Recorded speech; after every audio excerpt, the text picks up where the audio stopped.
Gumaa kan koo har'aa kanarra ulfina koo boriitu caala. Rakkoo aduu galii tuffadheen darbee tulluu Siyoon ilaala. Isa na waame tunda mo'ee samii gubbaa mirga abbaa jira.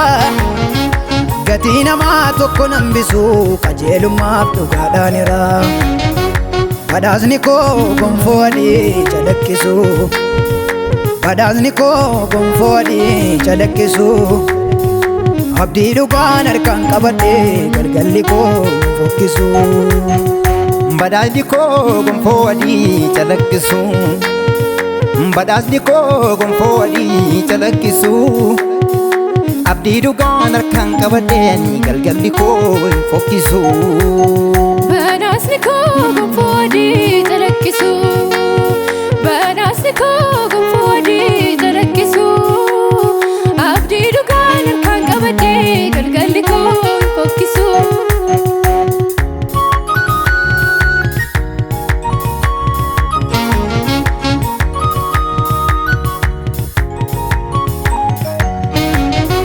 Galaan addunyaa kana guute yoo dhibamees nooraan ce'umsaa. Dacheerra iddoon dhaabatanne boosse yoon irraan qabatamsa. Dukkanarraa keessa dhaabadhe of durattaan argaduu ifu. Imaanaa koonyaa tulmi waaqaa garaan koo beeka akkanaa dhufu. Badhaasni koo gonfoo adii calaqqisu. Badhaasni koo gonfoo adii calaqqisu.